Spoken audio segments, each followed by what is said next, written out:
that environmental interest or trade unions are part of that process. And having that experience, I wonder whether there's still such a hierarchy.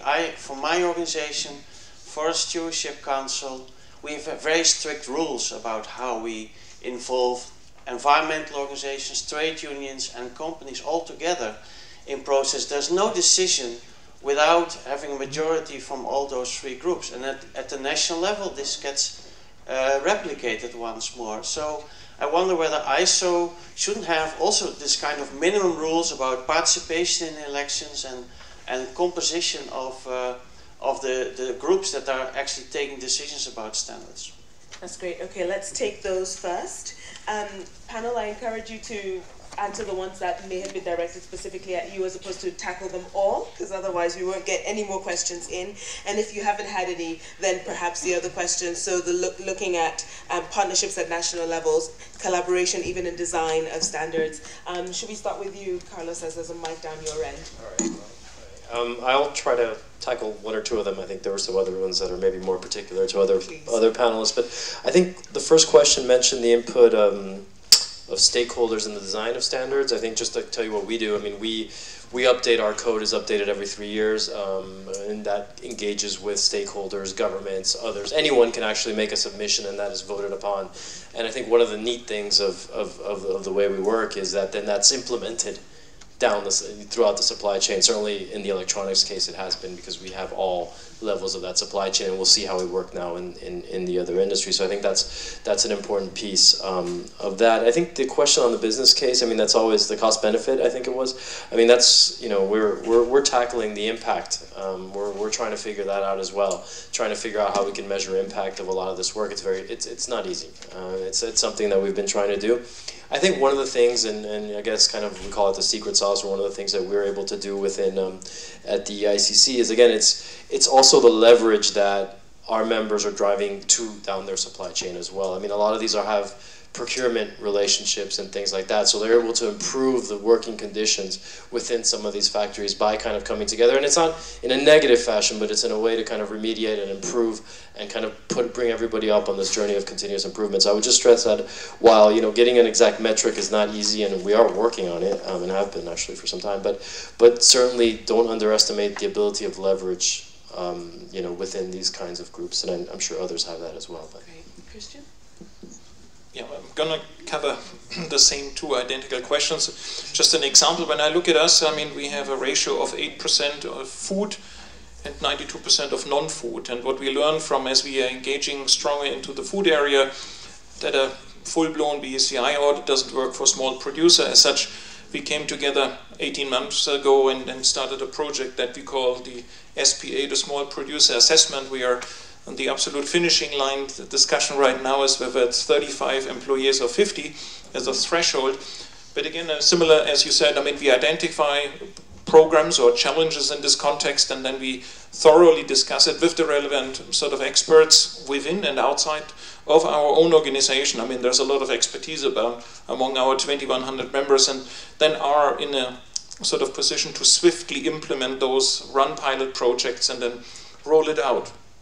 On the other side, cost-benefit analysis, I know I had the pleasure to run factories myself in Asia, so I have a bit of an insight. A short conclusion on the worker side is really, if you treat your people well, they treat you reasonably well. And this is, for me, I mean, the reduction in labor turnover, the consistency of quality, the avoidance of additional training, etc. I see a lot of benefits if you really find an effective way how you engage with your workers, and you know, we're still talking about minimum standards that we are implementing, but I have found that working well. The same when I look, I mean, as we also cover environment, there are certain low-hanging fruits when it comes to energy preservation, when it comes to water use. I mean, we have a lot of wet processes in the textile sector. Let's say instead of using 1,000 liters in a dyeing process, if you use 500 only, I mean, it will help you downstream. There's investment needed, no question about it. There is national and international sort of donor or funding or supporting organizations around. It's a matter of identifying those. And we also help, let's say, the producers in our pool also to identify or to then access such institutions in order to make sure that there is a sustainable development in this context. Great, thank you. Can we pass to you, Asia? Because then the last two, the majority of the questions are for the gents in the middle. Yeah. Okay. So I just like to mention some national level initiative on the partnership, and I just want to see some supposed activities on support to the users in developing VSS. I think based on the survey, we can find that most of the industries, they are being informed with the development of the VSS or circulated the VSS during the process of the setting.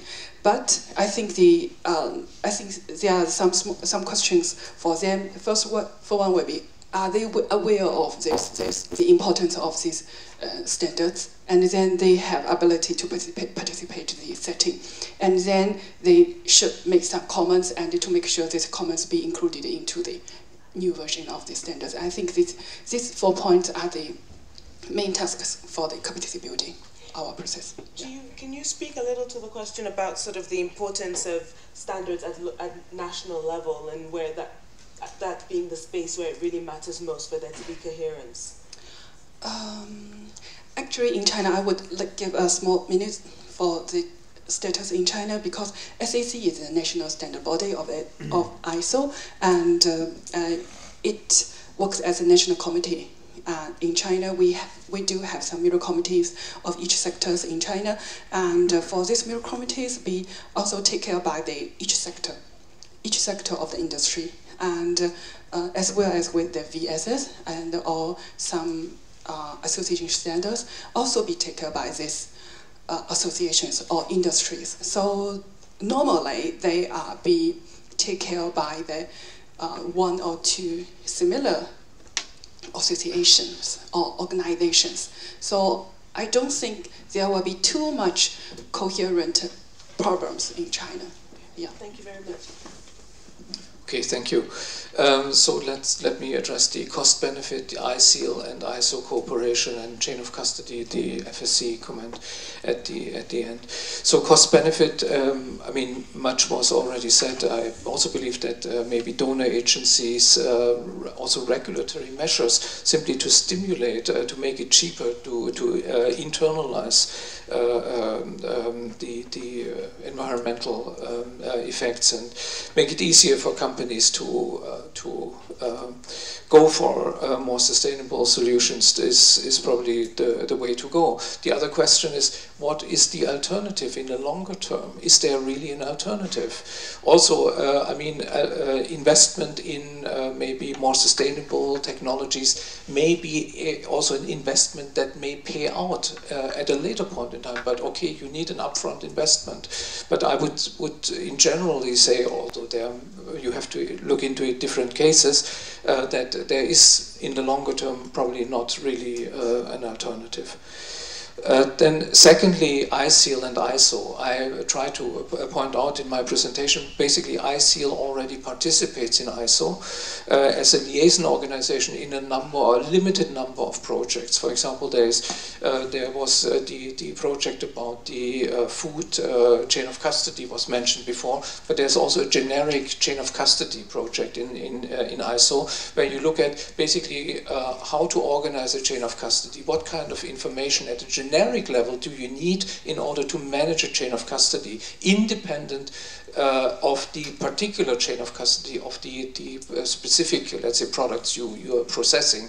And ISEAL is participating, ITC is participating, possibly some other organizations. But what I wanted also to point out is what I believe there needs to be more work done is a policy dialogue at that top level of between ISO and ISEAL and maybe other organizations, maybe including the UNFSS, which could be a very, I think, a very important, let's say, could have a very important moderating role in bringing these organizations also together from an outside, with an outside push. To see what are possibilities to cooperate. Now, ISO is not a voluntary sustainability standards organization. ISO works on many fields. I mean, automation, Industry 4.0 are issues which are also related to sustainability, but probably not directly. But ISO is also working in those fields. But for sustainability, let's say, agenda, I believe there should be a high-level dialogue, and there could be a number of organizations that get together and discuss this. And ICL is certainly one of them, but there are others. And UNFSS, I would think, is also another one which should be part of this. Now, what concerns the final question, the chain of custody for wood products, what was mentioned from the FSC representative, I'm personally not involved in this project, so I do not know details. But what I know is that from the very beginning it was a highly political project, where both PAFC and FSC opposed to ISO getting involved in this, doing any kind of work in this area. Now, as far as I know, FSC has stepped out in the meantime, is no longer participant. No? Okay, then my information is, sorry. But at least it's a highly, let's say, political project. Now, what concerns stakeholder participation, or let's say representative stakeholder participation, I would suggest in ISO there's always possibilities for, let's say, appeals processes. If you believe that because of inadequate participation in a committee or in a project, the outcome of this project, let's say the standard, the draft standard, is biased, you could raise an appeal and ask that there are an additional, let's say, consultation of relevant stakeholders that are so far not involved should be addressed and invited to participate. That's a possibility. Now, whether this will be a successful attempt, I cannot guarantee. Yes, but I think there are possibilities in place. But as far as I understand, if an organization is anyway highly critical of a project going forward, then it may be very difficult to really engage that organization in a positive way. But I'm just saying this not knowing the details, so I cannot really, you cannot take this as an official, let's say, answer from ISO on this particular project. Okay? Thank you. Thank you.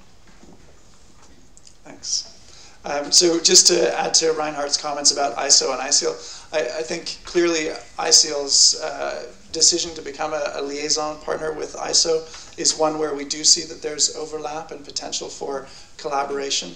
I think just one thing to add is that one of the things that ICL does is try to bring together organizations that are engaged in standard setting, but then also other types of activities related to those standards. And we look at good practice for those different types of activities. That good practice evolves over time. So we have our standard setting code of good practice. I think that's an interesting basis on which to discuss with ISO about what good standard setting looks like, just to come to John's point as well, to really get to a shared understanding of the elements of good practice, but also how those are evolving over time. And I think that with ISO and ICL, we have very similar ambitions. We have different ways of approaching the topics, the subjects, and within that, the important thing is that whichever standard is being developed, whether it's an ISO chain of custody baseline standard or some other sustainability standards, that we're very clear about what the use is of those standards and what are the claims associated with those standards. Because where we often run into politics is in companies or other stakeholders over-claiming as a result of compliance with a standard. And if we just talk about the commonalities between the standards and what they actually say and what you can actually claim, then I think we remove a lot of that politics. On the questions about inclusive design, and actually I'll bring in the cost-benefit piece as well, we've talked a lot about standards, but they're really just one element of a sustainability standard, a voluntary initiative. And what's interesting these days is that many of these organizations are diversifying their strategies. So yes, it's important that we have multi-stakeholder standard setting, and many of the ICL members have really inclusive processes. That's fine. But now we're talking about beyond certification, what other strategies are they implementing, whether that's capacity building or advocacy or being a convening platform. And it's important there that we think about how do the actors, the different stakeholders that are involved, how do they also have a voice in the decision about which strategies do organizations take to achieve their sustainability ambitions. And that's the interesting area going forward. And from a cost-benefit analysis, similarly, this isn't so much just about perceiving standards and certification as a cost, which is very easy to do because it is. It's a bureaucratic step for a lot of organizations. But what are the benefits and how do we reorient the systems so that they are more focused on increasing the value that producers, that enterprises, that supply chain actors get from the system? Very concrete things like providing more information about performance and how that's improving over time. Comparison with your peers, opportunities to share good practice with your peers, looking at capacity building through the supply chain. What responsibility do supply chain actors have for producing enterprises that need to make the changes? All of these new strategies, or strategies that have been around but not in the context of sustainability standards, I think are really important for re-gauging the cost-benefit proposition. Great, thank you so much. As you'll be well aware, we have reached pretty much the end of our session, so unfortunately I won't take any more questions now. I'm always an optimist. My view is that we have a full day ahead and so much overlap between the sessions that there's opportunity for you to bring your remarks and your comments and your thoughts to the next session, which is on big business. So to conclude then, I think what our panel has said is that we can't go it alone. There's plenty of scope, I've heard at least, and I'm sure you have too, for further partnership and collaboration, whether that's in policy, across sectors, in order to further combat audit fatigue, or even more, as we have just heard, moving beyond certification. We have gone through the challenges. I will not repeat those for you, but we have seen the Sustainable Development Goals as an opportunity to think about the importance of working further together, and as Reinhard said, the crisis, I guess, of sustainability. So ultimately, it's about systems change, and we can get there with each other. Please give a round of applause to our panel. Thank you all for your contributions. You have a half an hour break, which is out there. See you back here at 11:30. Thank you.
hope many of you were able to follow up in the break with specific questions that you may have had to some of the panelists. I think that the first session did in many ways segue very nicely to the panel that we have now, which is the session, again sticking with the topic of partnerships, but from the big business vantage point. So you'll see this in your programs, but I thought it was worthwhile just reading out some of the key takeaways we're hoping to achieve with this session.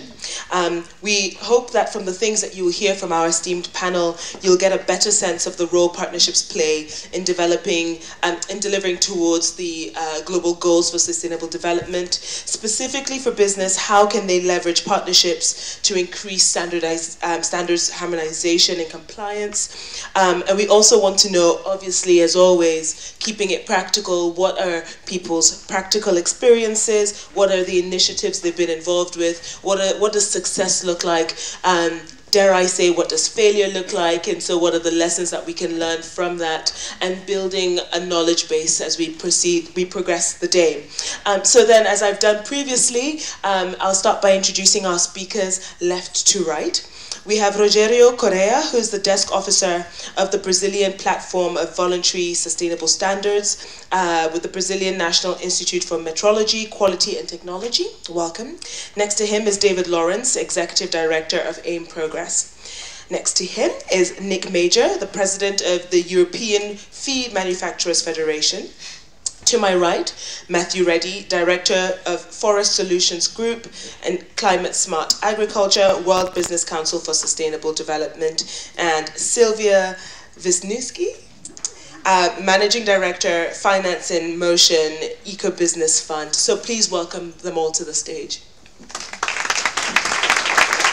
I will keep asking you to do that, so keep your hands warm, keep your hands warm. Okay, so to our first question then, to you, Rogério, can you please tell us a little bit about the work of InMetro, and particularly with developing partnerships between private companies and policymakers in Brazil? Okay, thank you, Elisa, for introducing me. Thank you, HC, for inviting me to talk about the work of InMetro, mainly of the Brazilian National Platform on VSS. I have a presentation that I think will guide my speech. So InMetro is Brazilian National Institute of Metrology, Quality and Technology. InMetro is under the umbrella of the Ministry of Industry, Foreign Trade and Services. InMetro is also the Brazilian federal agency in charge of the policy of quality infrastructure. The main responsibilities of InMetro are related to metrology, as InMetro is the Brazilian National Metrology Institute. InMetro is also the technical regulatory agency. It is in charge for more than 100 certification programs in the mandatory, voluntary, and VSS levels. The mandatory programs of InMetro is related to 10.5% of the Brazilian GDP. InMetro is also the Brazilian accreditation body, the Brazilian WTO TBT inquiry point, and the Brazilian National VSS platform. And as the national platform, InMetro is assuming the leadership of VSS in Brazil, being the contact point between the government and civil society related to VSS. Looking for this flow chart in the three levels, we have the first level, InMetro.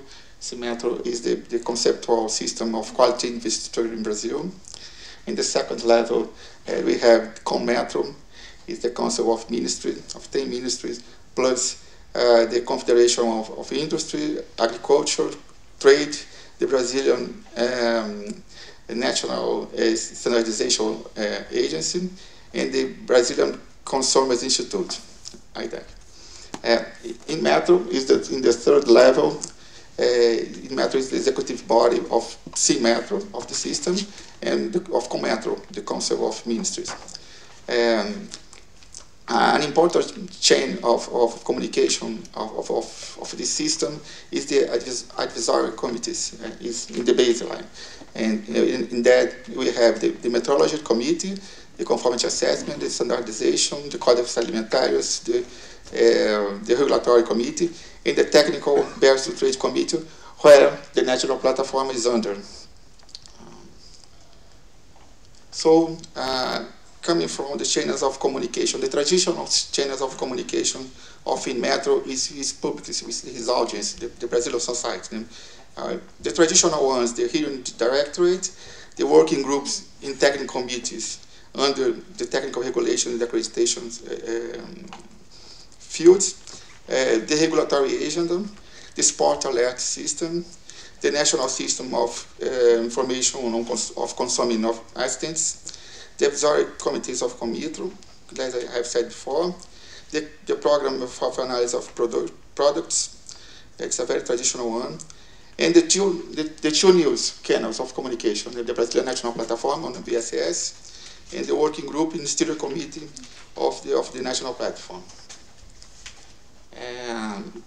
The work related in platform is aiming basically in fulfilling governance gaps related to VSS policies, to promote interaction with government and private sector stakeholders, providing companies and consumers awareness on VSS in order to accomplish the 2030 SDGs, to improve quality of national products, to promote negotiations, to cooperate with other national platforms and international organizations, and to mitigate bad impacts of burdensome certifications. Related to cooperative work of the platform with other stakeholders and other partners.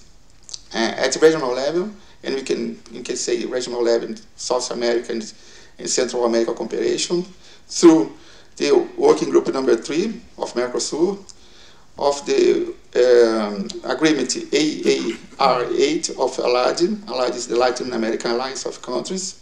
This AAR8 is the TBT agreement inside the ALAD. And other bilateral partnerships. These partners have been demanding Metro for clarifying its objectives on VSS, proposing works on it. And extra-regional work with other national platforms, monitoring their work, and trying to keep close partnership with them. And with UNFSS organization, so they are working different activities related to VSS. For example, the issue of the ITC mapping activities in economic studies of impact assessment. Well, I'm just finishing. So talking about in Metro schemes is sustainability exigencies. I showed 4 of them.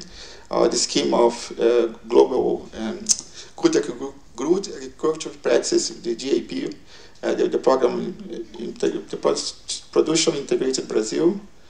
We have the seal of the scheme there. The scheme of forest certification that is accredited to PEFC, it's called CERFLOR. The scheme of energetic efficiency, PPP. In the environmental declaration of products, it's a life cycling program of Brazil. These are some the seals and an advertisement of the program of forest certification. There is a monk who said that he already knew that the program is good. It's a program for advertising the papers, the selling of papers. And this is the homepage of the Brazilian National Platform. Some photos of the launchment events in Brasilia and in São Paulo of the platform that was held last May and June. And some conclusions related to these issues. And also, VSS have a huge impact for business, for production companies and service providers, affects mainly SMEs and developing countries. To national platforms, it will be a plus. For example, if ITC work also aims in assessing the impact, gathering stakeholders, and pushing them to a cooperative work related to VSS. This cooperative work could be structural gap fulfilling, for example, in raising awareness, training, in quality infrastructure, standard regulation assessment, driven to mutual recognition, mapping and assessment of a certification, in promoting stakeholder meetings to evaluate progress of initiatives around the world. I think so. Thank you very much. Thank you so much for those for that introduction to your work. David, can you, Rogerio, if you don't mind passing the mic over, thank you so much. Could you give us a clear example of how AIM Progress facilitates collaboration, and what does success look like for those collaborations? How would you define that? Okay, let me just start by explaining who AIM Progress is. Has anybody heard of AIM Progress? A few hands going up. Excellent. Well, probably it's best explained by Nicolas, who was one of the founding members when he was with Nestlé. AIM is the European Brands Association, or the Alliance Industrielle de Marque, and Progress, as Nicolas described, is the programme for responsible sourcing. So it's basically a number of companies in the consumer goods sector trying to do this in a joined up and effective way. Here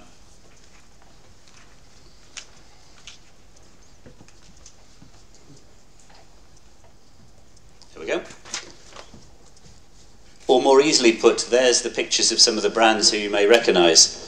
And when it comes to standing on a stage trying to explain to people in the supply chains why it is that Nestlé, Mars, Cadbury, Coca-Cola, Pepsi-Cola, all those guys want to do the same thing, it makes it much more competitive if you've got those companies standing side by side actually saying, we all want you to do this. Do it once, do it well, do it in the same way.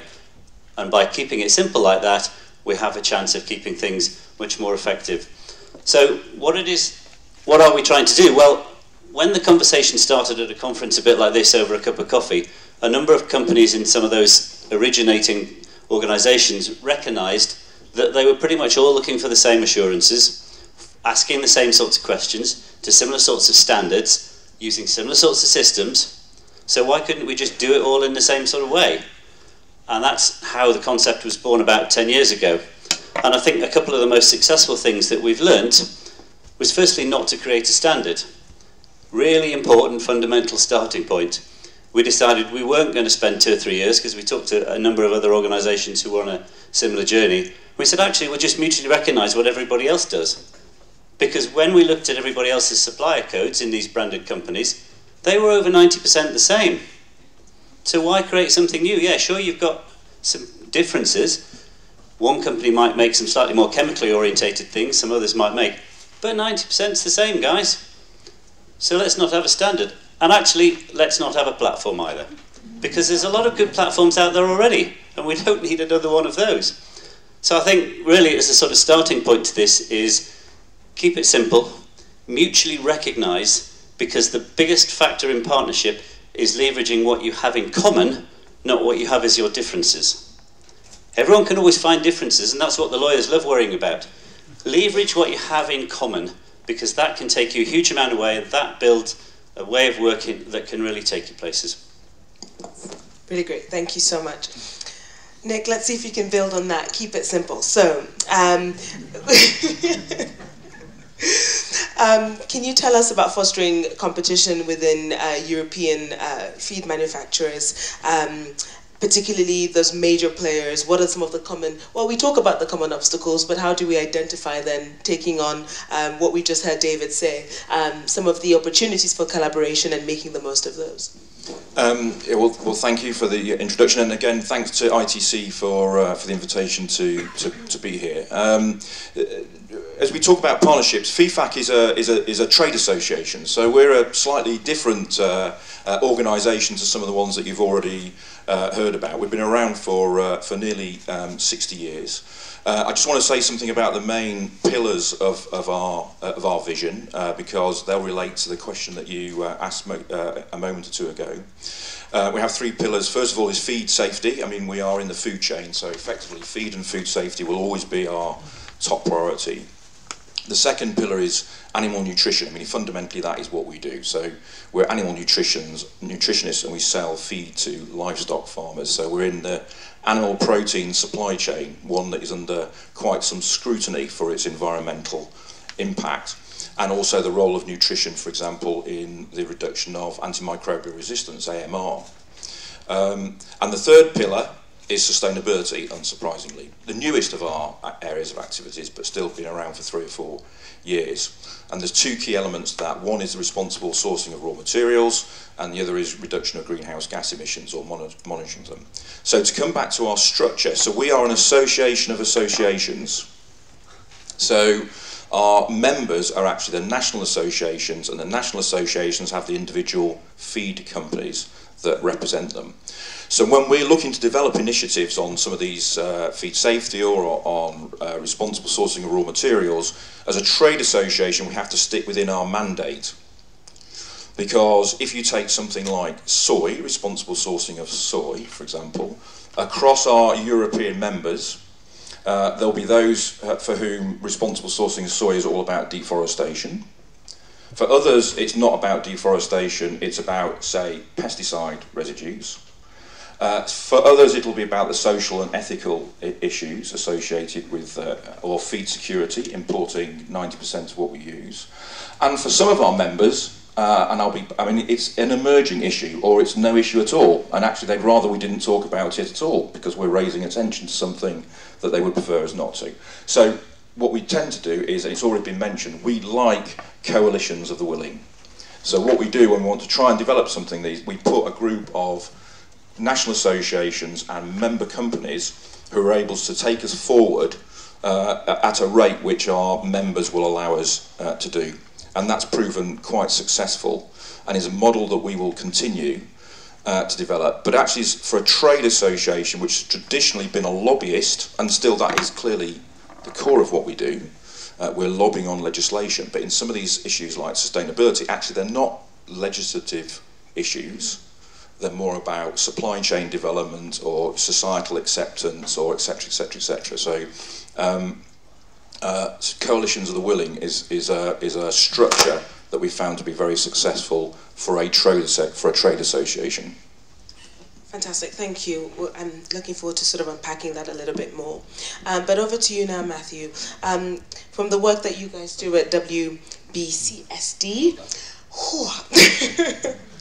so over the last several years that you've seen obviously increasing multi-company partnerships. How do we move away from silos? Do you think that there is a way in which we can sort of, obviously there's the easy wins of thinking about where efficiencies can be gained, but outside of that, organizations operating largely still in silos. Is there a role for an organization like yours to move us away from silos? How do we encourage partnerships away from, when we've tackled the low-hanging fruit, let's say? Very good. Thank you for the introduction. Thank you for the invitation, and it's nice to see so many members and collaborators here in the audience this morning. So I presume people know who WBCSD is, but I guess the way we work, which is critical to responding to this question, I think it's the way we work which is somewhat different. And reflecting on this question and being here today, I thought 3 years ago we never had any agricultural programs within the WBCSD. So if we were to have this panel 3 years ago, I wouldn't be sitting here talking to you about collaboration and value chain initiatives and so on. So what is it that's happened in the last 3 years that has brought these companies together? And we have the biggest companies in the fertiliser industry, we have all of the major trading companies, we have the biggest companies in feed, we have agricultural banks, we have normal commercial companies. They didn't exist. And I thought, well, what is it that brought them together? And I think there was 2 critical framing moments that brought the organisations together. The first was, of course, the Paris Agreement. So the companies came together recognising that agriculture, as you say, it's often in the firing line, Nick, for its emissions intensity and so on, but it's also a solution, quite uniquely a solution not only to climate change mitigation, but critically in adaptation. And as we see in the NDCs, 80% of countries have stipulated agriculture in their targets for mitigation, but about 60% have put it in there for adaptation as well. So the companies came together around this new challenge that was put by the Paris Agreement. And the companies came together, and what's unique about this sort of silo breaking approach is that they're a value chain initiative. So we start with the organisations that are large producers. We have the traders, as I said, the big input providers, and then the big brands like the Kellogg's and the Unilevers and the Nestle's. So I would say, you know, David, that you know, within your organisation, you're leveraging the commonalities, what you have in common. With us, we leverage the uniqueness, what unique function each of those organisations can play in the value chain to bring a solution together. A good example is our work in Ghana. We recognise that a large amount of, well, it's a cocoa producing country, as people know, but it's all smallholders, and smallholders don't have access to information, weather information, and that's critical for planning their input decisions, for planning their crop protections, for harvesting. And if they're not aware of the right time to do that, they could be applying fertiliser, you know, a day before it rains, and that's completely wasted. There's high emissions. There's loss of nutrient to the waterways. So by providing them with weather information, we can help these cocoa growers. So companies like in the insurance space, they have reduced insurance risk from these companies. So we have an insurance company involved. We have the big cocoa traders like Barry Callebaut involved. We have Olam in the program, and Kellogg's, which obviously buys a lot of cocoa for things like Cocoa Pops. So these groups come together around providing weather information for Ghanaian farmers, and we, in this idea of public and private partnerships, provide that data also to the government, so that everybody is able to share, and it's a technology-enabled program as well through digital solutions and through mobile phones. So there's an example of what brought companies together. Have I got 1 minute? You do. Right. The next one is the SDGs. I know the SDGs have been mentioned quite a lot, but there was a very good report, the Business and Sustainable Development Commission, which was Paul Polman and Lord Malloch Brown. They looked at, well, what are the systems type thinking that we need to come at if we're going to attack the Sustainable Development Goals. They identified 4 or 5 different systems and 60 initiatives that sat into these different systems. One of those systems was food and agriculture, which obviously I look after. And there were 3 overall from that report. The report's findings were that there were $11.2 trillion of investment and value creation from the implementation of the SDGs. That's what got business excited. They said, there's an opportunity. The SDGs are an opportunity for business to innovate, to collaborate, to come up with new ideas and new programs, and for the first time to collaborate with multi-stakeholder platforms that include the multilateral development agencies and the like. So it was a program by which they could say, here's where we can focus as organisations, but also here are some of the partnerships that can be developed, and of course that important point on the revenue side. So I would say that the $11.2 trillion of value created was, I think, one of the key things that brought the companies together to say, we really better start working on this and collaborating. Thank you so much. Sylvia, talk to us about what Finance in Motion is and how you work as impact investment advisors, facilitating sustainable investment through voluntary standards. Can you unpack that for us a little, please? Yeah. Well, thanks first of all for this very kind invitation of ITC to give us the opportunity to present our work. I think we have a very interesting mix here of people sitting on this panel representing different elements of the value chain of sustainable sourcing or sustainable crop production. I'm a little bit the odd woman out here on this panel in a sense that I'm representing the money, the financing, the capital that underpins the production and processing processes. Because I think what sometimes we tend to forget is sustainable production is great, but there needs to be money to make this work. Meaning there are farmers that need credit, for example, to basically start production. And also in the value chain itself, there's clearly credit needs. So this is what we are actually doing. So what we are doing is actually bring money to where the sustainable practices are applied. And in that sense, try to steer the financial sectors with their respective cash flows locally away from conventional practices but rather more towards organic agriculture and sustainable forestry, aquaculture, and fishery. How do we do that? We actually pool money from different sources, from the public, but also from the private sector, to then partner up with local financial institutions to then on-lend these funds to producers that apply sustainable practices. So in that sense, we're trying to connect the big money, insurance companies, high net worth individuals, foundations, pension funds, etc., to steer their investment funds via local financial institutions to benefit local sustainable practices.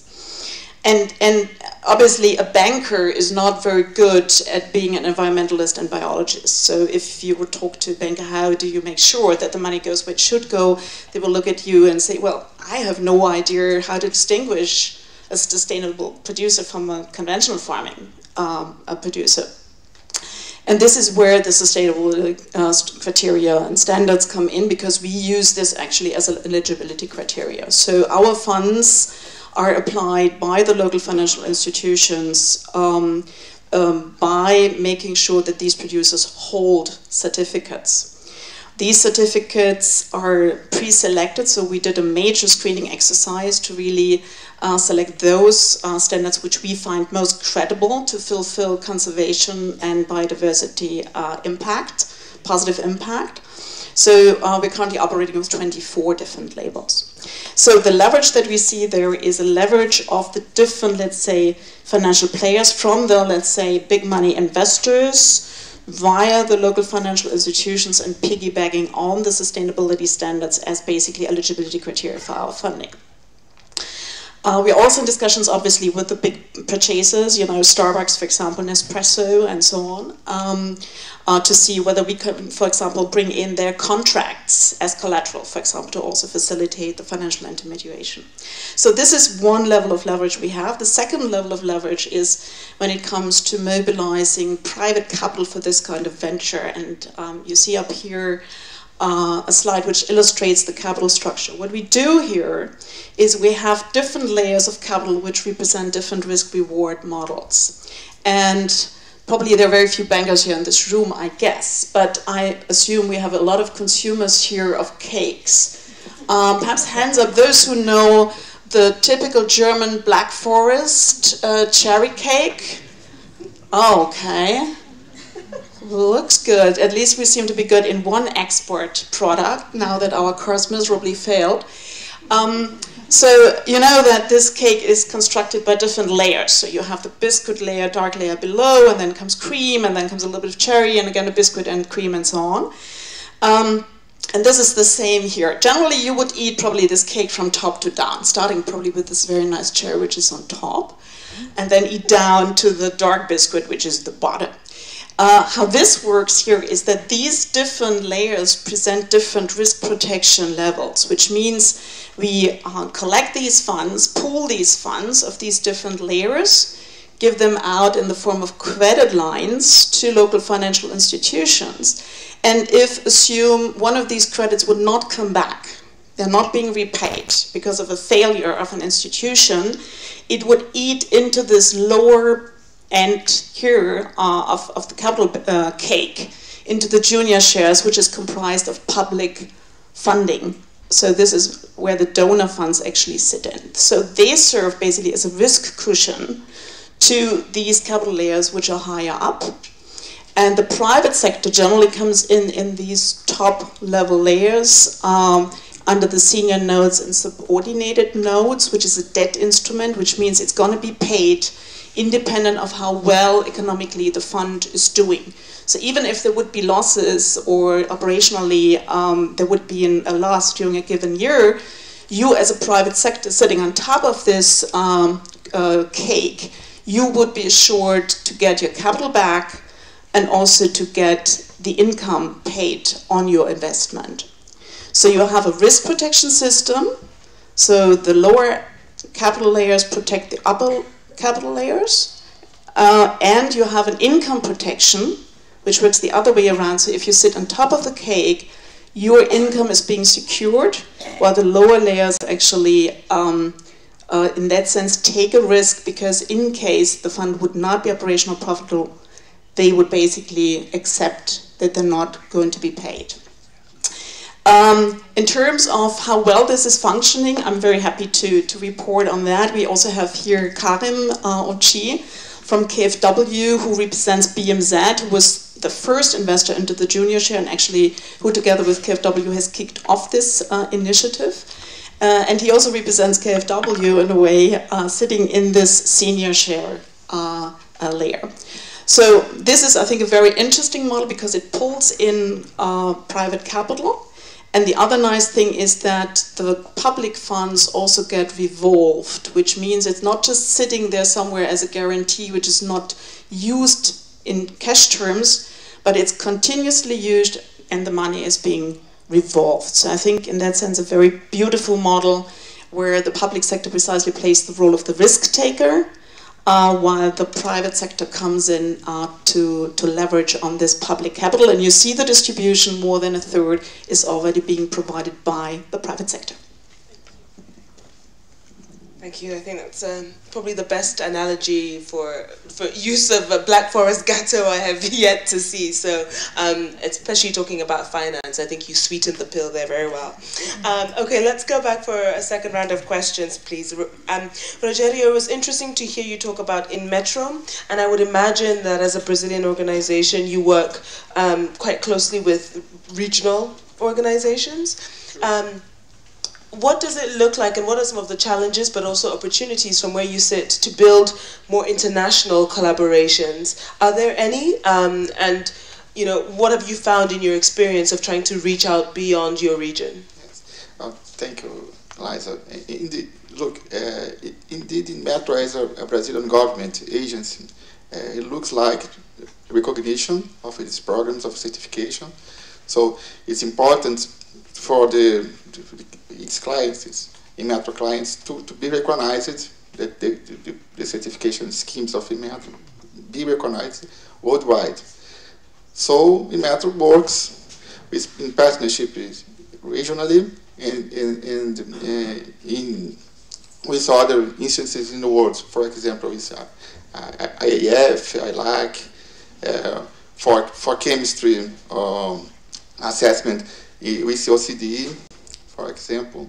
So it's very important. So this work related to VSS is also part of a work of internal coherence in Brazil and in regulatory convergence between Brazil, among Brazil and partners worldwide. So this work is part of all this huge policy related to coherence internally and convergence with other certifications worldwide. Thank you.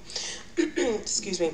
David, it was interesting, your presentation, keep it simple. I guess in having said that, that really stuck out. But you were talking about it starting in a forum such as this, so it struck me that initiative and leadership was necessary for that to happen. Building on what we heard in the last panel, there is that sort of starting trust to get things going, and then you have to sustain it. Can you talk a bit about, you know, with all those logos you showed us, when we get beyond some of the lower hanging fruits of where there's commonality, how do we sustain trust to, you know, adopt and abide by sustainability standards? Okay. I think it's building on the mutual recognition philosophy and keeping going and keeping everybody with you as you go along. We have an expression that we use at Aim Progress, which is raising the floor and raising the ceiling. Because if you just raise the ceiling, you're still only as good as your least effective link, and therefore you've got to raise the floor as well. So it's about giving something to the collaborative initiative as well as just taking out from it, and everybody needs to feel they're getting something. So some of the less mature members are there because they're wanting to hear from the more mature members, because they want to follow that leading practice, but the more mature members are actually happy to talk amongst themselves because they will spark ideas off and more comes out of it than would otherwise be done. And I'll give you a specific example. we talk about social auditing, one of the biggest sort of areas, we have another expression, an audit for one is an audit for all. And the principle would be that any audit that's provided to any of our members could be used by another. And actually what happened a couple of years ago was that a couple of members thought, oh, we need to know a bit more about land rights, or we want to build more in about human rights, and we're going to have our own audit standard now. So they went off and did that and said, well, actually, the others aren't good enough now. But what happened was that then we said, actually, hang on, let's pick the best bits from that, let's then try and raise the bar with all of that, and build that back in, so we've then got back to a common standard where everybody can use that same audit again. And actually, by the way, that's being built into some of the publicly available audit methodology as well, which brings the standard up not only for the members, but also for audit methodologies that most of those members' companies use. How do you plan against, or do you need to, competitiveness, right? Because companies operate under, their sort of unique selling points, and I would imagine a higher standard for some would enable them to differentiate themselves from another. And here you come along and say you should all have the same standard. Do you have any sort of pushback because it kind of prevents differentiation? Yeah, this is non-competitive or pre-competitive space, and it's quite simple to explain. How can it be competitive if you're all just making sure that everybody obeys the law? It's pre-competitive, and it's just making sure you're all getting up to a minimum level. You will then have different bit of competitive turf over and above that, and a lot of companies want to do more things, but actually just getting to a baseline where everyone's obeying the law and all their supply chains obeying the law. Wouldn't the world be a great place if everyone in the world just obeyed the law for a start? So there's a huge amount to do just in doing that. Only if it was as simple in practice, hey? But yes, absolutely. Nick, when you were talking about coalitions of the willing, I was wondering about those who aren't so willing. Have you found that the existence of the coalition seems to then incentivize others who initially chose to remain outside? When they see the sort of best practice, how do we pull in the others who haven't necessarily volunteered at first? Yeah, I think that's largely about market transition to a degree. I mean, if I take the one that we talked about, that I mentioned about soy, for example, that's the one that we've worked with ITC actually to produce a set of guidelines and some benchmarking. And actually it goes almost back to that pre-competitive idea. So Europe uses 32 million tonnes of soy. There were a number of existing sustainability schemes already in existence, but they were struggling to generate any volume, so they were niche, and what we were concerned about was how can something like responsible sourcing of such a key raw material such as soy be a niche? That should be mainstream. It should be the minimum standard. Yet you've got a number of large global players. It's an area in which the NGOs are very active, etc., etc.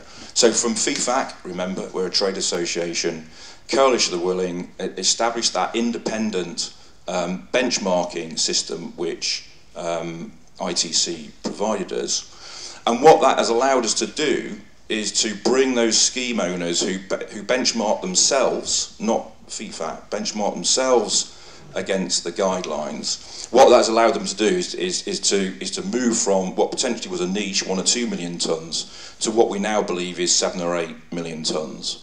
And we'll sort of build continuous improvement into there. So I think you have to lead. And again, I mentioned earlier on, for FIFAC as a trade association, which has traditionally been, in an industry that's traditionally been quite defensive, to take a more proactive approach and to develop these guidelines, provide these tools to our members so that they can meet these great challenges, gradually brings people along.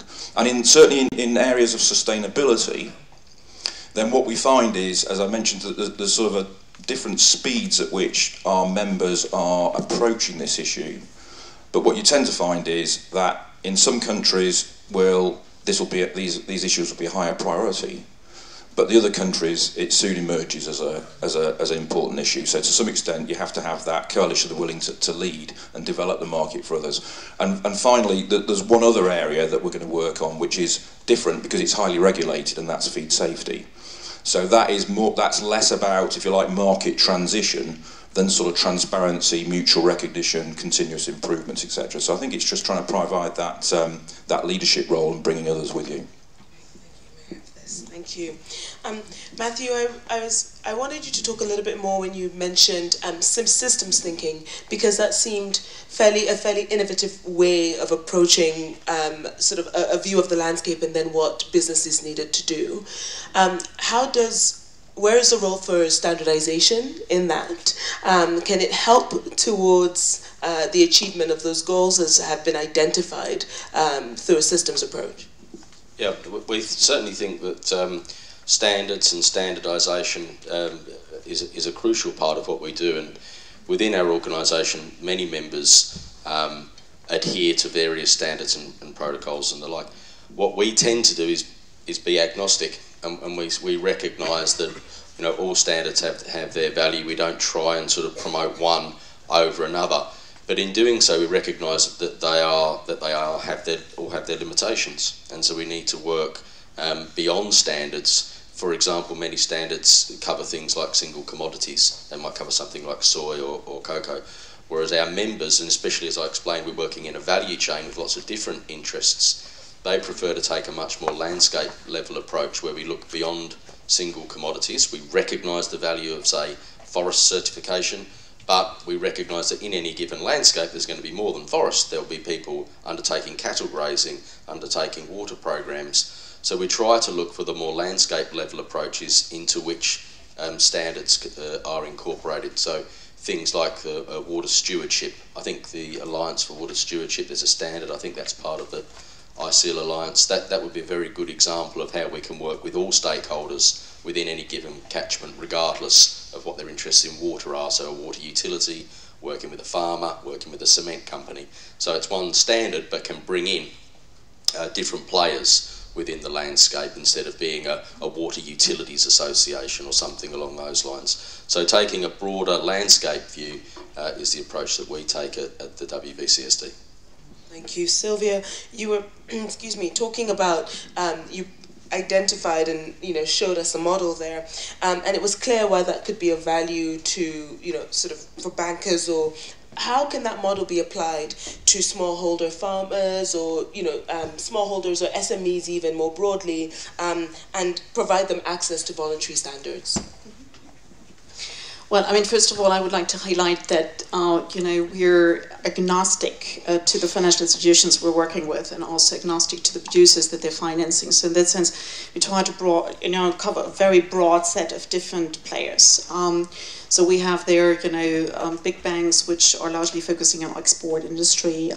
We have, however, also cooperative bank systems there, where particularly you find smallholders. And also we have to recognize, I mean, we're working in Latin America, so by definition, certain crops are associated by definition with smallholder production schemes. For example, coffee production in Peru, that's driven by smallholders producing that, which is very different compared to Mexico, where you have rather real estates.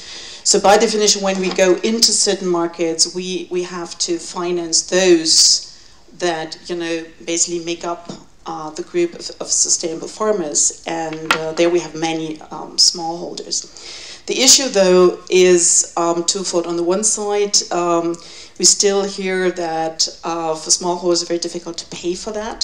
So in comparison to the volume of crop that they're producing, that certificates are rather costly, though we understand also that certain labels tackle that by, having specific labels for smallholders. And this is something that we're promoting, for example, because we also provide technical assistance. So it's not just capital to the banks or the cooperatives, but also technical assistance, which could benefit also the smallholders themselves. We are also open to allow for a graduation, because we also understand that sometimes to move straight into a labor production scheme may be too much, and therefore we, for example, also offer the possibility to use our financing for specific investments that need to be done in order to qualify then for the label. And here, for example, sometimes there are investment things in there which you may not necessarily consider as a bank as part of a sustainability scheme. So like sanitation facilities, for example, or water catching reservoir facilities, things like that, where we would be open to finance that. So in a way, it's a combination of technical assistance on the one side, also going to the smallholders, work with the labels, particularly to open them up to smallholders, have perhaps different degrees of standards, recognizing the different size buckets they're dealing with on the production side, but at the same time also with the banks to overall use these standards more as an entry point for the customers to qualify for their financing, or to give differentiated conditions, recognizing that those that basically produce sustainably from a credit risk profile perspective are better credit risk, and in that sense should also get better conditions. And that by definition would then probably also offset part of the costs that particularly for smallholders are considered burdensome. Okay, let's see what the room has to say. So, as Sylvia said when she spoke the first time, we have a very diverse group of people. What have you not heard them say that you want to hear them say? Are there any elephants in the room when we talk about big business and partnership and standardization? There is a mic coming round. Please do tell us your thoughts, your comments, your questions. Let's start with the middle this time. There's some here right at the front and working. Yeah, the middle is awake. So if we come to the front and then we can work our way back. If you just pass it to the lady in front of you, please, so then we can work our way back. Well, thank you for your presentations. They were very clear and enriching. I just have a question. From your perspective, which are the incentives that the big companies and stakeholders that you represent lobby with you or request from government, such as tax schemes that were mentioned in the last panel, in order to make sustainable practice a daily basis on the model production instead of a burden? Great, thank you. And the gentleman next to you, I think he had one too. Good morning, my name is Pierre Gröning from the Foreign Trade Association. I think we've had a couple of very good examples of collaboration happening at the industry level and between different sectors within the industry along the supply chain.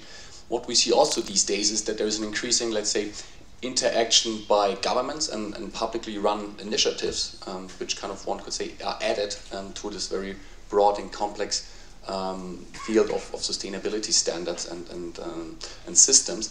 And I was just wondering if the panel has an opinion on, is that a curse or is it kind of sake in terms of bringing more clarity, or is it adding complexity? Let's say again to I think the joint objective that we want to discuss today about simplifying, streamlining, creating more simplicity. Yeah, great, thank you. Just pass it behind you, please, to the lady sat right behind you. Thank you. Okay. Good morning. I have a question. I come from Colombia, and I work with big players, with companies, retailers, manufacturers, but how to engage these companies to help to develop small farmers based on the condition that they don't have direct relationship with the farmers, because more than 70% of the farmers in Colombia are small, so they depend on informal third parties to deliver the product to urban areas. So for most of the companies, they don't have, they are not willing to develop these small farmers because they don't have these relationships. So how to engage these big players in collaborative work, and another question is how to address this food waste and food loss across the supply chain.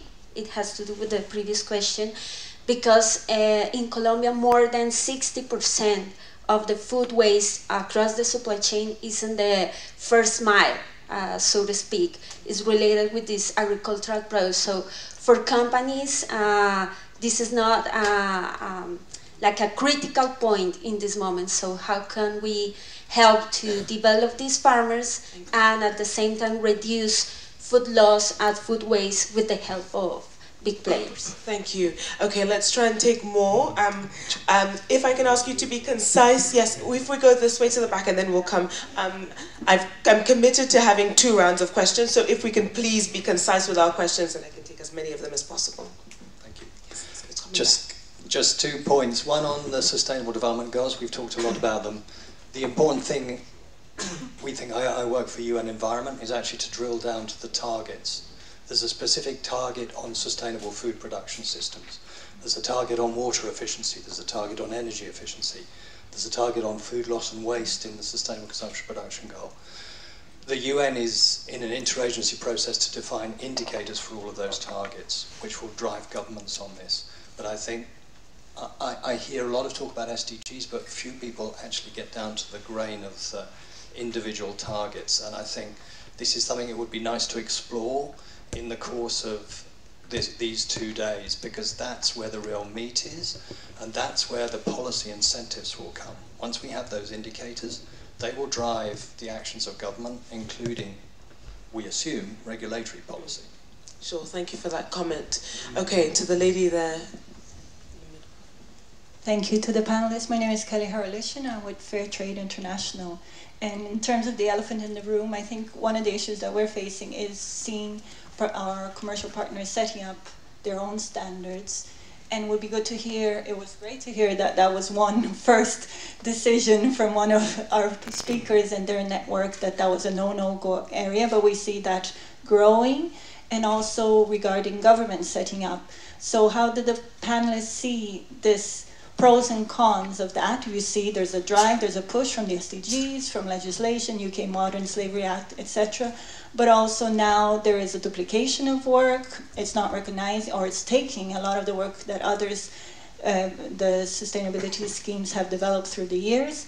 But there's also a conflict of interest. If you're setting the standard and you're telling your customers or your citizens that you're also responsible for auditing and compliance issues, there is a conflict of interest there. So it'd be good to hear about this new development that we're seeing in the pros and cons, and what does it mean for the future of VSS in terms of our role of bringing our expertise, but maybe as another way of working with governments. Thank you. Great. So given that the one before you was a comment, let's take, is there one more in that section? And then Good morning, my name is Ante Vrijland, work with Trademark East Africa.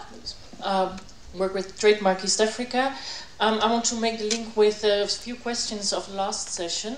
Here's, the title is as well, Big Business, of course. How do you, as organizations representing big businesses, listen carefully to smallholders? How do you make sure that you're inclusive? Because we can have if I hear you talk, you might have the impression that we're sort of, there's dominance from big businesses over smallholders. So how can they help you set a standard? That's great. I think it echoes what we had from Colombia about the role of smallholders. And then if you can come to the front here for our last one in this round. Thank you, Anna. Okay, my name is Vera Torstensen from Brazil. I am not a sustainability person, but I am a trade person from the other side of the city, the WTO, and now in Brazil. I'm following all this discussion on sustainability with a lot of interest. But my question is, are you, all of you, aware of the chaos that you are creating? Because the fragmentation, because of the so many subjects, because you have the big business, the small business. Come on, you are destroying what you exactly want to create. Harmonization and a common law. So the question is, are you ready now, after 4 years, with money behind, with everything, are you aware, are you ready to work together and to create something that guarantee that not the goals are there, I think it's okay, the language more or less, but the question is certification. The basis of your work is to certify and being fair with certification. How could you, is such a fragmented word, to guarantee that you are certifying a common thing, that the persons that have the label are really is a fair label in the sense that the certification is being fair. You are completely, this is a complete disorder. It's a complete disharmonization. Love it. This is pure discrimination. Can I just ask you so that we can unpack the question that a is, can you do something together instead of multiplication? Can you try to amalgamation among yourselves? Absolutely, I think this is why we're here for the next next 3 language days. and a meta organization. Now, can just be for ISIL, can be ISO, can be anything. Put you together and do something together. You are destroying the whole system. Where do you think where you're talking about this chaos? Where do you think it's felt the most? Because I think, you know, you have the view from the smallholders. There are lots of different vantage points. So, what is the one that you're speaking from in terms of it's chaotic, but I mean, consumer organizations will say the same thing, I guess, in terms of labeling. As someone who works at the WTO, where do you think this, you know, so that we can identify what you think is the problem, so that we can answer? I am old enough. This is exactly the same as the creation of trade, the TBT agreement, a chaos. Then they start discussing a common agreement. It's time for you to have, it doesn't matter where, but a common agreement among yourself. You have to put all your organizations under the same umbrella. As I'm saying, can be ISO, you don't like ISO, can be ISIL, but please, ISIL is nothing amongst the chaos. The question is, you are creating the chaos on trade. This is not talking about this. I am no, because I am the person of the other side. Okay, you hate the governments, no questions. You hate all governments, but please, where is the governance of you private bodies? That's the point. Thank you so much. Okay, let's start with your fellow Brazilian. So I will pick some questions. Perhaps the second one, the issues of the cooperation of government and private sectors. Yes, please. If you don't feel to talk to all of them, that way we can have a second round. There is a lot of cooperation, mainly with big companies. Perhaps with small and medium enterprise, there is some problems related of this communication. But in Brazil, for example, I can only speak for Brazil. The government of Brazil tries to deal with the problems related to small and medium enterprise too. Another issue that is related to my speech is related to the goal of fair trade, related to the pros and cons of the development goals. Yes, I think there is a duplication work. There's some conflicts of interest, but we are trying to deal with it, dealing with the issue of the regulatory coherence, the issue of trying to have mutual recognition of procedures related to the schemes, trying to have some convergence of our schemes with other ones. These are important issues. This is an important work. The work of what is in the speech of Vera is related to have convergence, to have cooperative work with the scheme owners. I think this is the point that Vera wants to talk about. And this is the challenge of all we are. We have to try to establish common goals for work, trying to mitigating the costs of the certification, mainly to small and medium enterprise. I think for big companies, they deal with this problem and they are succeeding. But when we talk about small and medium companies, small donors, small holders, small producers, this is the point. This is the problem.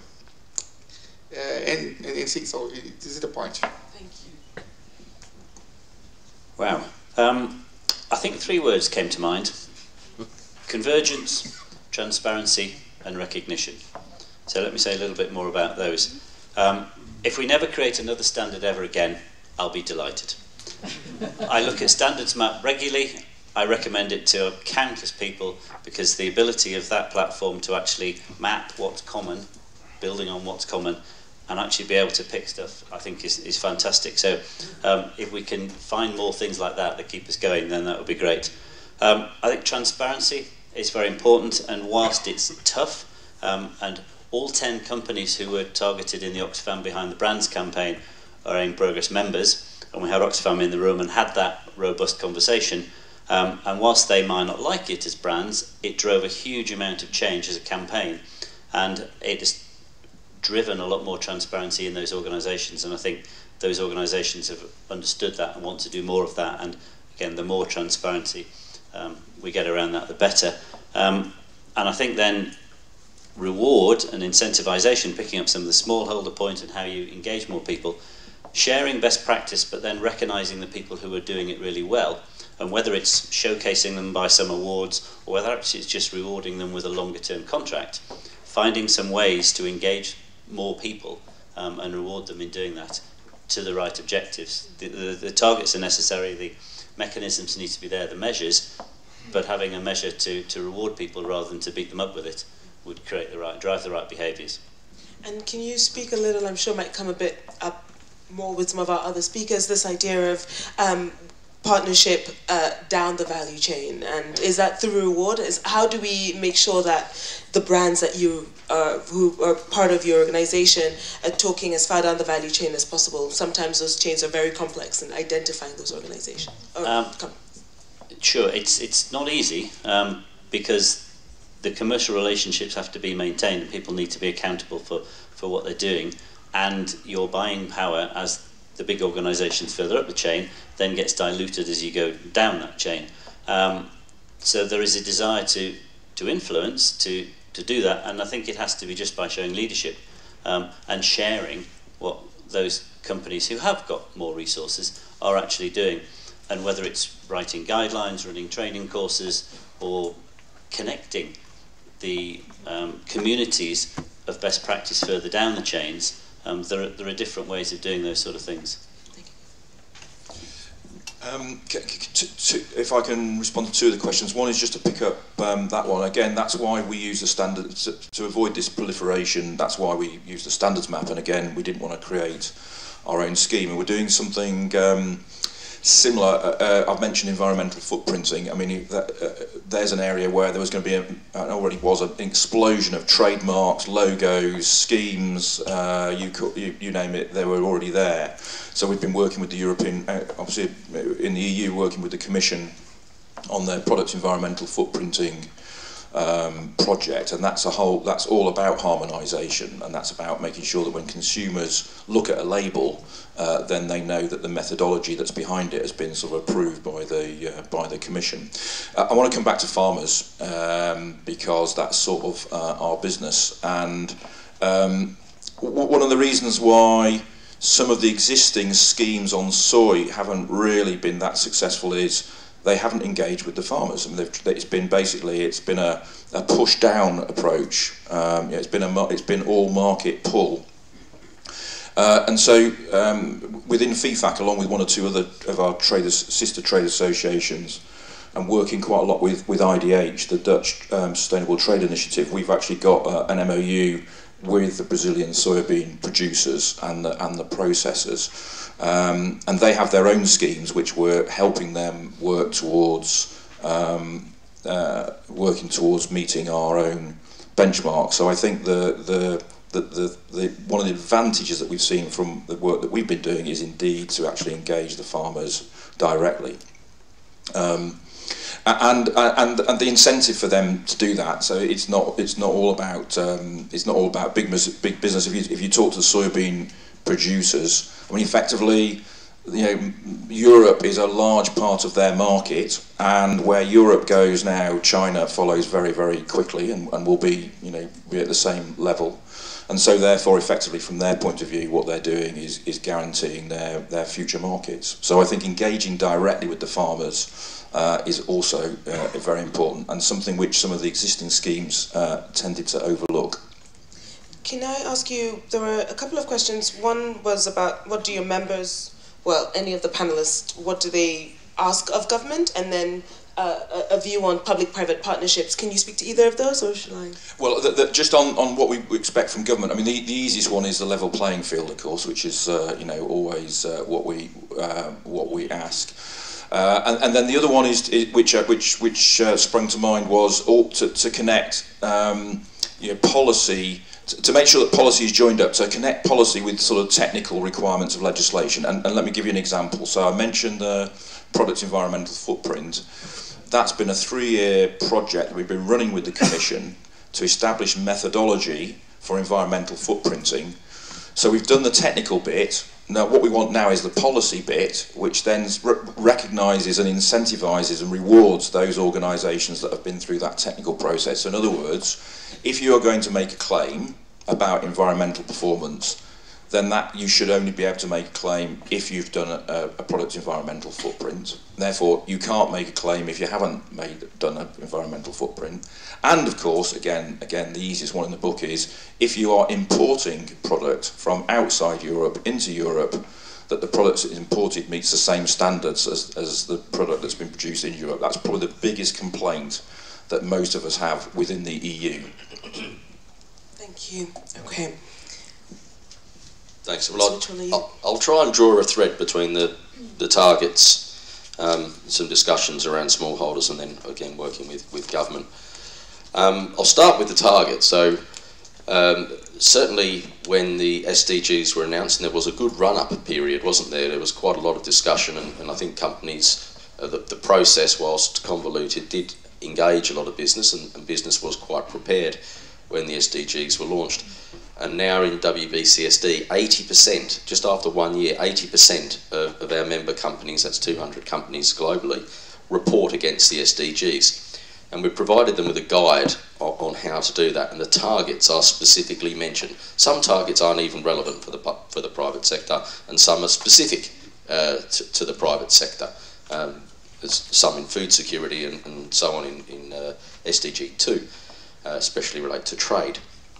But what we've done is taken specific targets that are relevant to business and invented and created initiatives and implementation plans around those. Probably the most important one for us, and it links to the question from the Colombian delegate, was food loss and waste, target 12.3. How do we address the issues of food loss from the producer side and then food waste in the post-purchase side with consumers? So we invented a protocol, or created rather a protocol, food loss and waste protocol between WBCSD and WRI, which gives an approach for anyone in that chain to be able to report on food loss and waste. And we created a Champions 12.3. So these are global leaders who can identify with food loss and waste. So Peter Backer, Sunny Verghese, Sven Toren from Yara, for example, all part of those initiatives. And last week we signed an initiative for land degradation neutrality, which I think is 15.2, I forget the exact target. So we do focus on specific targets. We try not to make pledges without implementation plans that sit behind them. So how is it that we're going to reach these targets? Companies like to know that before they sign the pledge. So we always put something in place that can help them deliver on that with the training. Now, on the working with government, I have a very interesting anecdote here. We are working in India, and we're focusing on one particular state in India, and we recognised that we wanted to work in a type PPP type arrangement, and so we thought, well, what should we do? We're all private sector. Let's invite one of the former ministers, very influential, knowledgeable former minister, to come and work with us on how we can actually engage with this particular state in India. And we sat in, it wasn't a forum like this, it was more of a sort of a round table type discussion. We had all the big business there, and he stood up and he said, the first thing you need to do if we want to get this done is do not work with government. And we thought, oh, that's not the answer we kind of were hoping for, you know. He said, all they'll do is slow you down, put in obstacles and the like.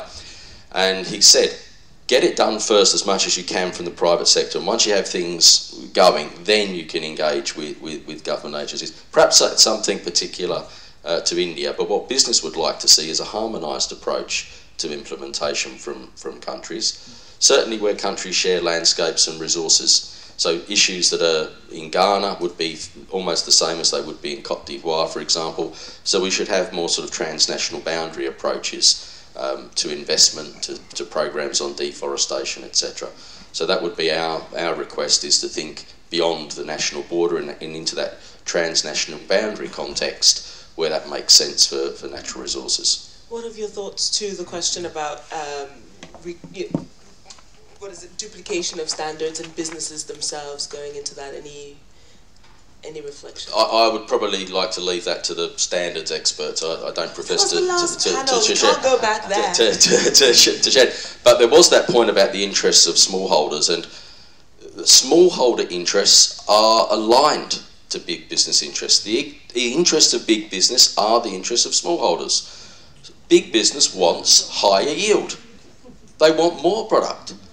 Big business wants to be able to have that product there on the shelf every day of the week. They want more sustainability and food security from smallholders. They want secure succession planning.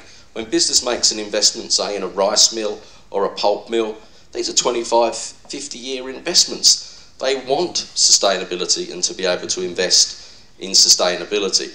And one of those critical points is, what can business do? Is when we work with the multilateral funding organisations, is to think in terms of the asset lifespan in which businesses are investing. We have 20-year plus investment sort of horizons, and that's what we need to see from concomitant donor agencies as well. Not 4, 5, 7-year investment, but 20-year investment programs. That's probably what business needs. Okay, we're getting to something. Please pass over to Sylvia. Well, I would like to speak on the question about proliferation of standards and too many standards out there, the right standards out there, etc., etc. Because actually what we're facing in our end borrowers portfolio is precisely that. I mean, we have many, many clients which actually have 3, 4, 5 different standards. And that has to do with the fact that apparently the marketing potential of these standards is very different. So, you know, one buyer requires that, another one requires something different. So the marketability apparently is very different of these standards. When we started to select the standards, we actually used the standards map as a starting point, but then also quickly brought it down, because we knew that you wouldn't probably have 400 standards of the same quality, so there are differences, obviously.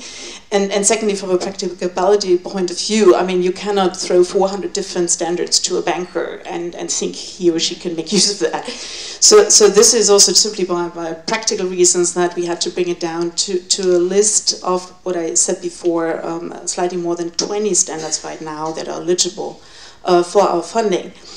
And we actually use 3 main criteria for that. One is obviously that there needs to be some minimum criteria that when it comes to conservation and biodiversity indicators.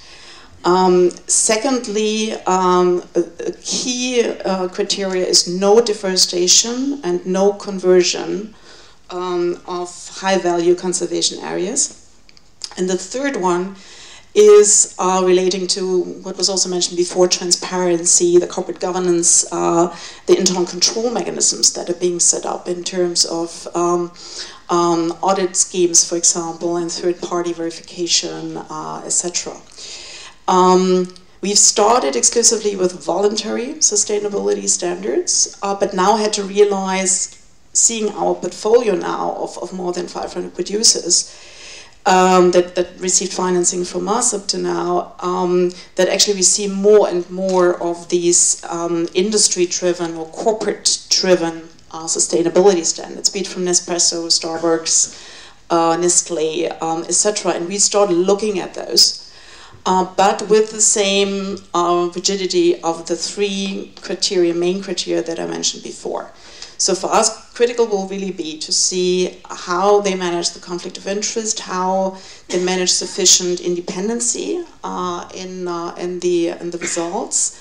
But we're still in process here. I mean, we're not yet there to come to a final conclusion. But we look at this also with great interest and curiosity on the one side, but on the other side also are keen to see how these standards compare to the others we're already working with. Okay, as I did promise that we will take a second round, and especially Matthew's remarks seem to have ushered a torrent of head shaking. So I'm going to have to ask you to keep your comments short because we don't have enough time for diatribes.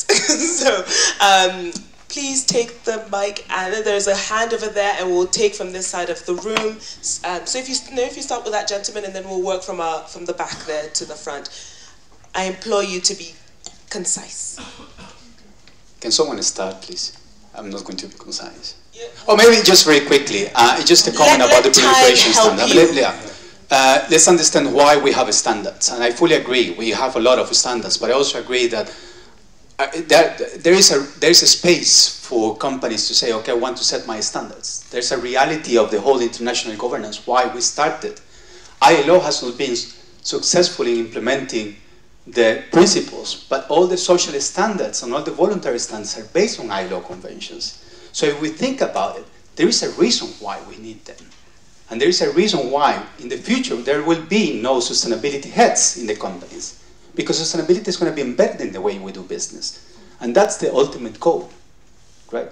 So it's not a question. So you can do concise, well done. Okay, so there's a hand over there on the left.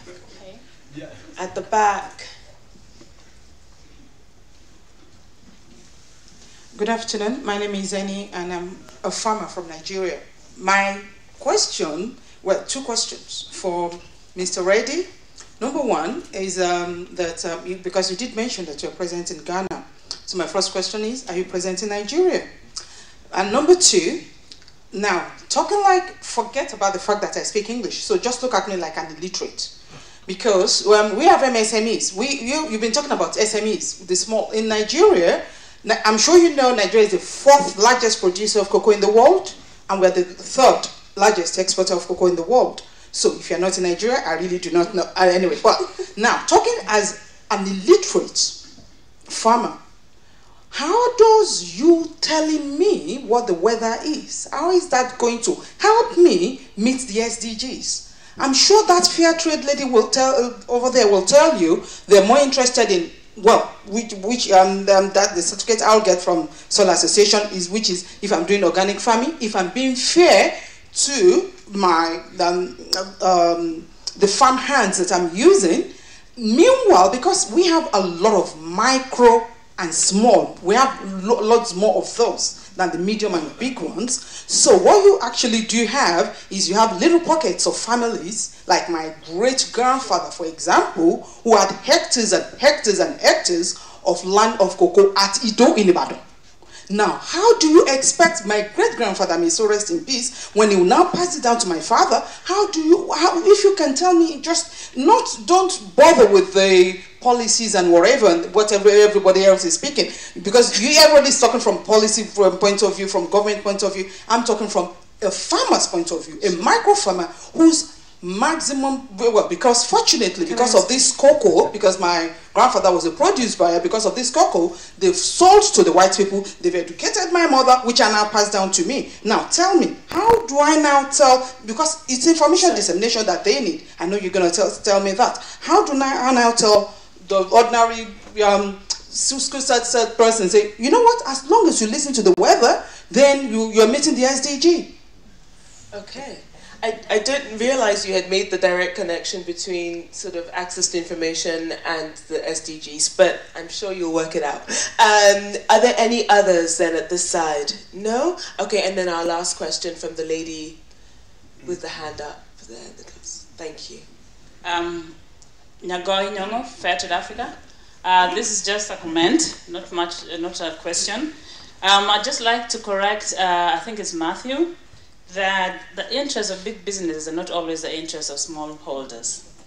And I'll give you an example. Following up from what my colleague said about commercial partners, some of our commercial partners now opting to have their own standards, sustainability labels. Their interest is, for example, differentiation in the market.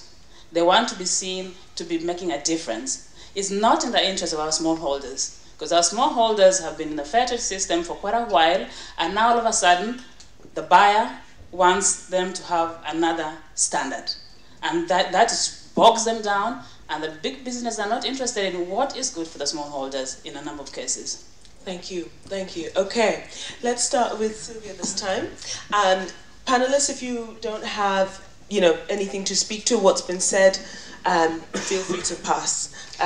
Well, I'm not sure whether I can contribute much to the debate because I think Matthew did put a target on his back. I think I fear for you at lunch. I really do. You know, to get yourself out of the fire. I think it's a very good point to raise the SDGs and weather, and perhaps let's explore that one a little. And when I say the interests of big business they're not hand-in-glove aligned to the interests of smallholders, nor are they hand-in-glove aligned to the interests of labour. What I'm saying is, in regards to meeting a lot of the SDGs, they are very much aligned. And let's take the example of SDG 2, and also the one about ending poverty. Is that one? So let's just take 1 and 2. So for the business interest, they want security of supply, they want wealthy farmers or not poverty-stricken farmers, and they want them to have access to the right types of information so that they can make the right decisions, so that they can sell the best crop at the best price. So the interests of a business person and the interests of a farmer there are quite aligned in terms of producing the best possible product that can reach the market at the best price. And so by enabling weather information to be disseminated through mobile phone technology, we're not talking iPhones here, we're talking the types of phones that are readily available within that part of Africa. And to then be able to transmit that information in a simple way, just as we've done in Nigeria. It's already proven in Nigeria, funded by the UK Development Agency. The program's called the Kukua program. So taking what we've learned in Nigeria and into that context of Ghana. So a farmer, a smallholder farmer with low levels of literacy is able to say, oh, I shouldn't harvest now, I should harvest next week. Or I shouldn't put my crop protection on now, I should wait until that's the right time to do that. And farmers then can work with other smallholders on integrated programs for fertiliser application and crop protection. And that's in the interests of big business. Big business wants farmers to have the most protected crop, to be able to have markets for their products, and to be able to do so in a way that can meet other SDG targets, such as protecting the environment. If you add too much fertiliser at the wrong time, inappropriate plant nutrition, you will cause degradation of the waterways and eutrophication. So there again is another SDG target. So by providing simple things like weather information, working towards poverty, reducing poverty rates, and also improving the sustainability and food security of that particular farm. That's just one example I would suggest. But for the businesses, they want those farmers there in the long term. One of the biggest problems is urbanisation, people and succession planning on farm. If we don't have farmers, we won't have commodities. Ultimately, that's in the interest of business. They want productive, educated, highly valuable farmers with children who see a future in farming. Otherwise, these businesses don't have a long-term business interest. Great, thank you. Okay, would you like to say anything to conclude, Rogerio? Well, in the point of view of the government organization in the national platform, I say that our challenge is to find the equilibrium point among many variables, like big companies, small and medium enterprise, service providers, consumers, government, the international partners of the government, plus the international commitments. I think this equation has the following border conditions: to keep the incentive for innovation, competitiveness, and sustainable development goals not in disorder, with transparency and legal previsibility. And so that is our challenge. It's so difficult, but I think we can do that with transparency, with internal coherence, with convergence, with cooperation with international partners, with international organizations, and with mutual recognition. I think this is the way that we're going to work in Brazil, and we want to work trying to achieve this equilibrium point and to have this mutual recognition of our schemes. And a comment related to the guy of the standards that said that there is a room for standardization in companies. I think what we can say relates to the cause of the certification schemes is not related to companies. I think it's legitimate companies to establish schemes to improve the quality of their products, to improve their process of production. But what we can look is the burden of the proliferation of schemes that's not related to companies. It's related to providers of certifications. That's the point. Thank you. Okay, ladies and gentlemen, I asked you to be animated. You were. Thank you, particularly before lunch. I hope you will maintain those energy levels after lunch. So to conclude then, it seems from what everybody said, and even from the last panel, that sustainability, particularly within big business, hasn't been a sort of a core consideration. It has been, for many, that a third pillar of sustainability was added just 3 or 4 years ago to probably one of the largest supply chains or value chains is telling. And what that means then, that coming with this new area is a whole way of trying to figure out how do we work in it, how do we work together in it, and so that perhaps that chaos we're sensing, some of that misalignment is because of the sort of novelty still of sustainability and sustainability standards within big business. What I'm hoping is what you've all said, which is that we need more transparency, more coherence, more partnership, more recognition and reward, and that actually will go through the maelstrom and be able to keep it simple. But we live in a complex world with multiple different agendas, and let's not forget sort of like the political context of it all. So I don't want to leave you with a heavy head thinking more problems than we can solve, because in the afternoon we have the hackathon, and so there might be solutions even before we leave here today. So do come back from lunch excited for that. Also come back 10 minutes early if I can urge you, so that our keynote speaker will have an audience to speak to when they arrive. No long lunches, please. And that is it. Please, can I ask you to give a warm round of applause for our panel. Bon appetit, and see you at 13:50.